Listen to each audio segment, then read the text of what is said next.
Good evening, everybody. Scott with Schmidt Sammer Ranch, and we're going to do another deer story in front of the Christmas tree. It's almost Christmas time, best time of the year. So this deer is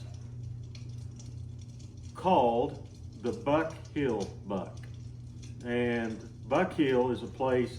It's 80 acres, about 2 miles north of here. And it's an 80 acres, runs east and west, and it's open except for, well, it's completely open, but on the east side of it, at the four corners, across the fence east is an open field of native grass. It's about this tall. And across the fence north from that is, I believe it's 40 acres of blackjack timber. And Buckhill is called Buckhill because it's a great big hill, and then it falls off into a bottom, and that's where the east fence boundary is, and then that's where the grass is, and then about 300 yards north is where the blackjack timber is. That's where this deer was harvested during muzzleloader. Now I'm going to tell you this story the best that I remember. It's been some years ago.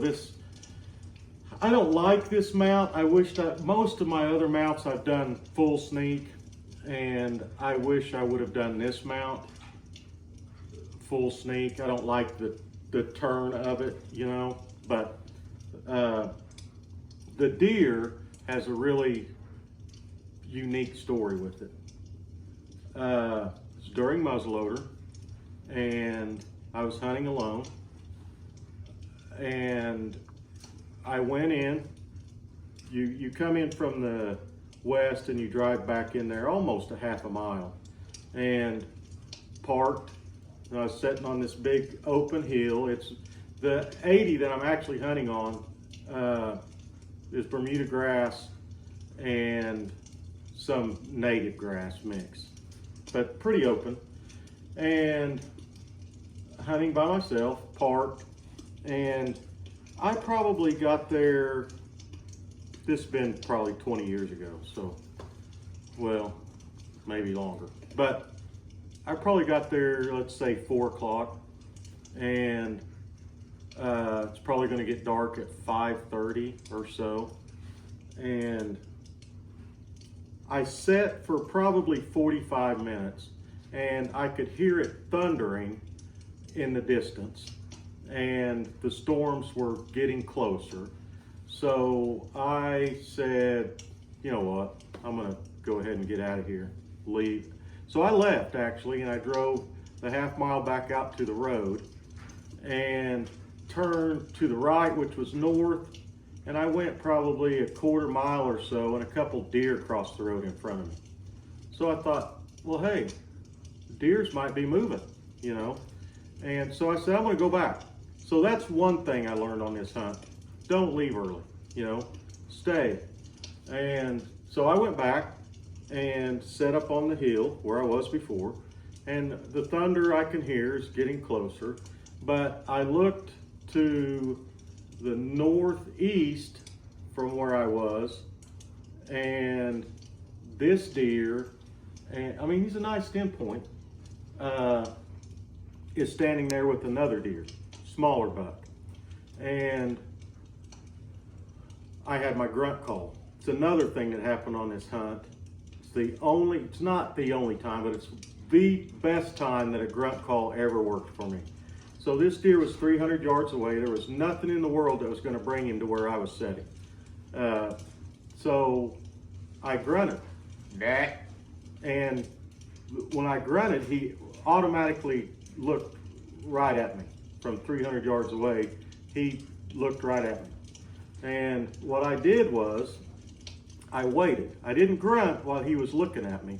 I waited till I lost his attention.